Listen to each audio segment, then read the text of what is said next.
Oke, saatnya belajar. Hai adik-adik, kali ini kita akan belajar mengenai peristiwa kebangsaan seputar proklamasi kemerdekaan pembelajaran pertama. Sebelum belajar, kita berdoa dulu ya. Oh iya, jangan lupa untuk subscribe channel ini dan nyalakan tombol loncengnya agar tahu ketika ada video baru. Tahukah kalian peristiwa apa yang terjadi pada gambar tersebut? Lalu, terjadi di mana ya? Nah, untuk tahu jawabannya, simak terus videonya. Assalamualaikum warahmatullahi wabarakatuh. Halo anak-anak semua, bagaimana kabar kalian hari ini? Kali ini, kita akan belajar materi kelas 5, tema 7, subtema 2, pembelajaran 1. Disiapkan alat tulisnya ya. Adapun tujuan pembelajaran yang ingin kita capai adalah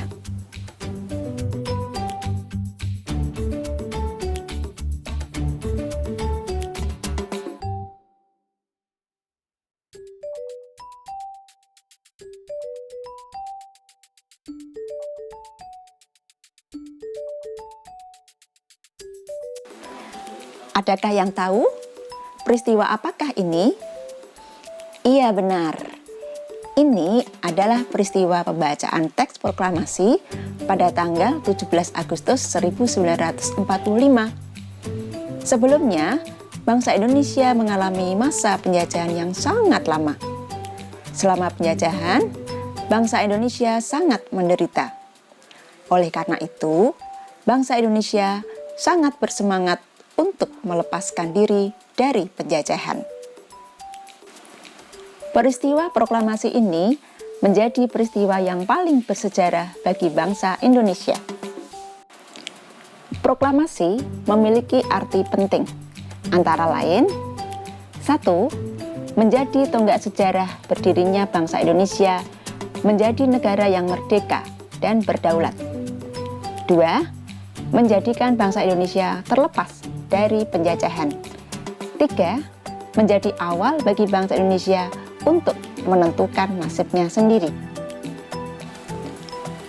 Terbentuknya Negara Kesatuan Republik Indonesia tidak hanya cukup dengan pembacaan naskah proklamasi kemerdekaan pada tanggal 17 Agustus 1945. Namun, terbentuknya Negara Kesatuan Republik Indonesia melalui berbagai tahapan dan peristiwa. Tahapan dan peristiwa memperkokoh terbentuknya Negara Kesatuan Republik Indonesia.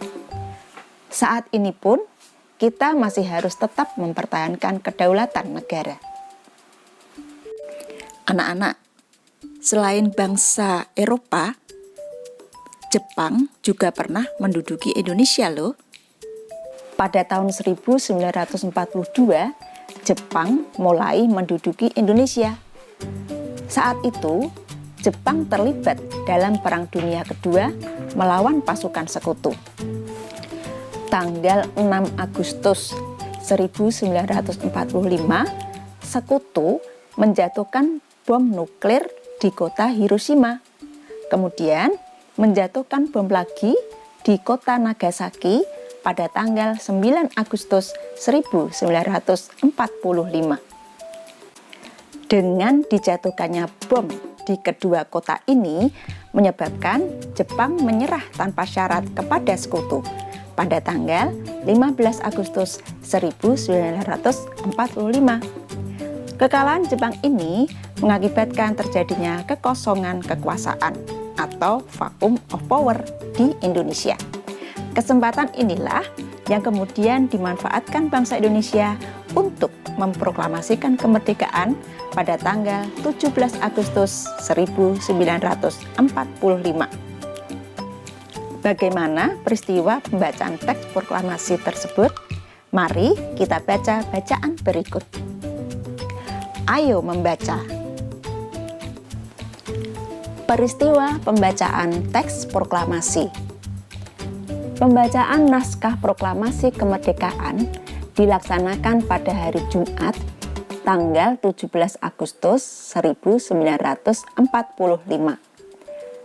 Sejak pagi telah dilakukan persiapan di Rumah Insinyur Soekarno untuk menyambut proklamasi kemerdekaan Indonesia.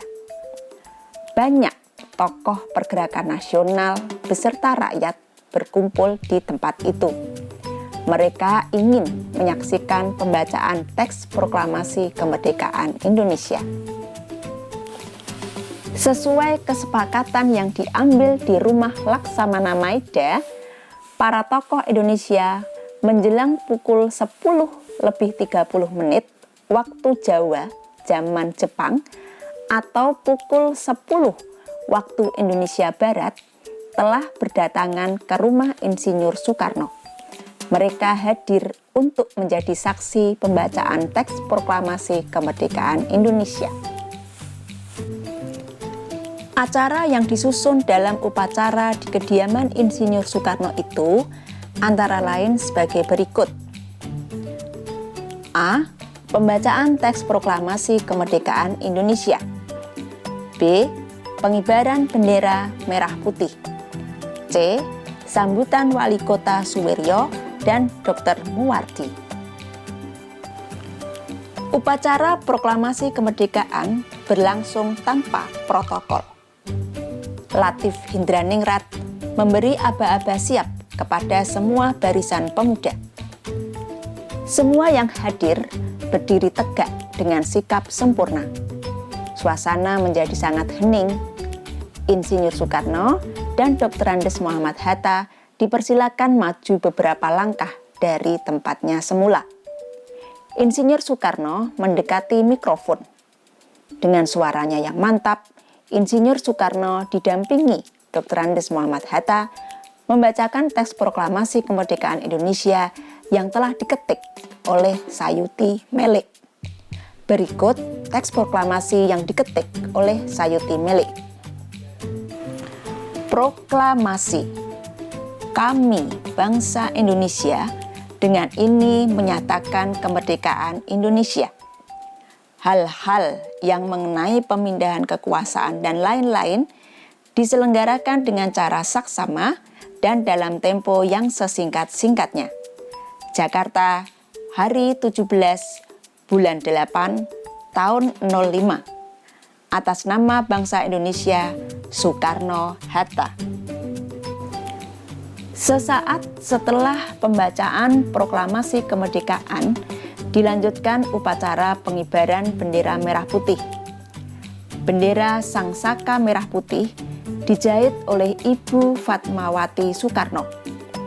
Suhud mengambil bendera dari atas baki atau nampan yang telah disediakan dan mengibarkannya dengan bantuan Sodanko Latif Hindraningrat.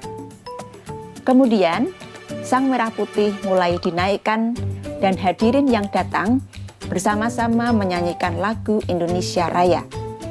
Bendera dinaikkan perlahan-lahan menyesuaikan syair lagu Indonesia Raya.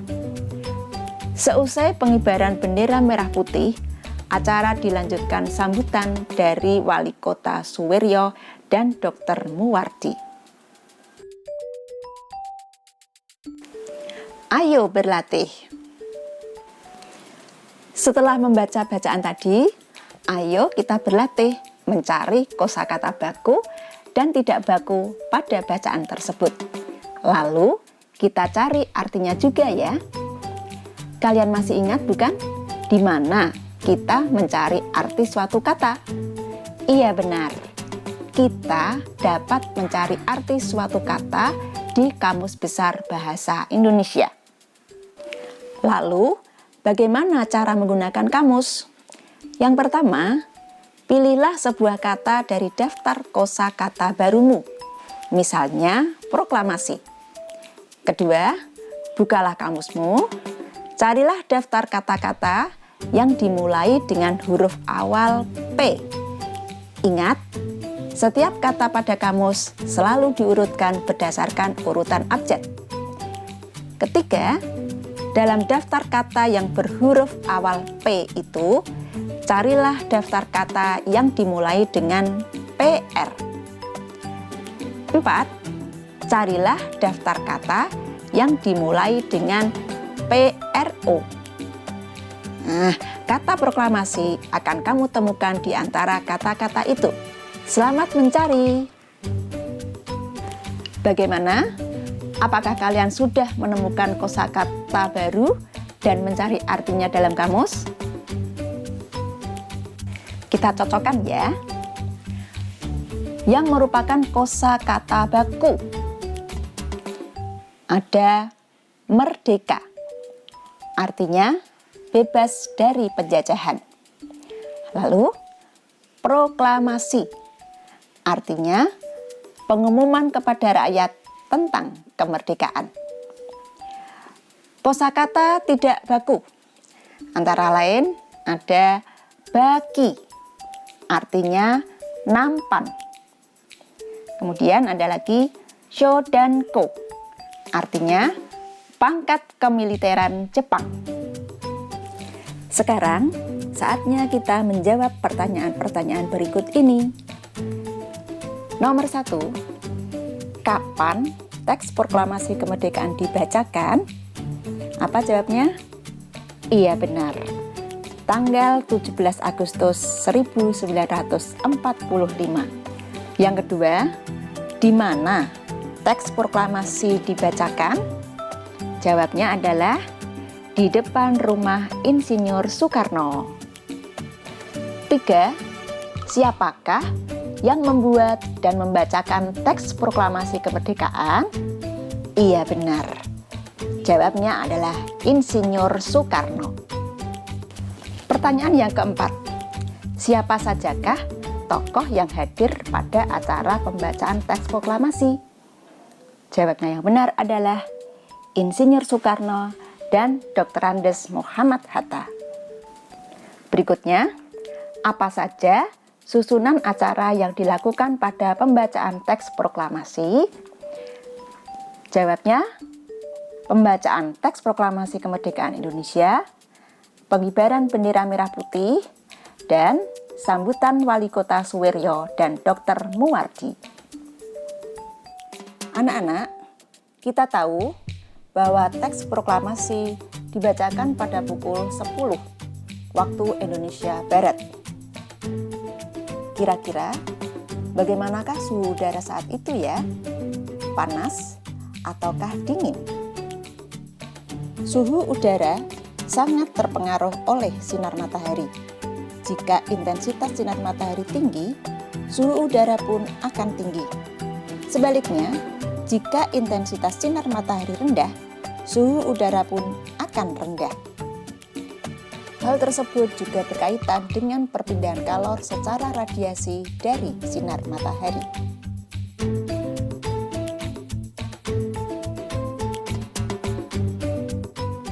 Kalor adalah energi panas yang dimiliki oleh suatu benda. Untuk mengetahui adanya kalor pada suatu benda dapat dilakukan dengan cara mengukur suhu benda tersebut. Jika suhu benda tinggi, kalor yang dikandung oleh benda besar. Sebaliknya, jika suhu benda rendah, kalor yang dikandung oleh benda kecil. Kalor yang dimiliki oleh suatu benda bisa berubah-ubah, bisa naik, bisa juga turun, karena kalor dapat berpindah dari suhu tinggi menuju suhu rendah. Mari kita amati gambar berikut ini. Air panas memiliki suhu tinggi, air dingin memiliki suhu rendah. Jika kedua air ini dicampur, campuran itu akan menghasilkan suhu baru. Suhu air yang rendah akan meningkat karena menerima panas dari air yang bersuhu tinggi. Peristiwa ini membuktikan bahwa kalor dapat mengubah suhu benda. Kalor dapat mengubah suhu benda juga dapat kita selidiki pada saat kita merebus air. Lakukan percobaan berikut ini. Alat yang digunakan adalah cerek dan kompor. Bahannya air. Cara kerjanya, tuangkan air ke dalam cerek.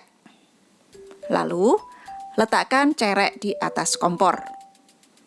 Nyalakan kompornya. Amatilah apa yang terjadi pada air. Hasil pengamatan kita, saat air dipanaskan, air yang semula dingin atau bersuhu rendah menerima panas dari api melalui cerek. Air menerima panas, lama-kelamaan air menjadi panas. Ini artinya suhu meningkat. Maka, kesimpulan yang bisa kita ambil adalah makin besar energi panas yang diterima air, makin besar pula kenaikan suhu pada air. Tugas kalian sekarang adalah tuliskan 3 peristiwa yang menunjukkan perubahan suhu benda karena kalor.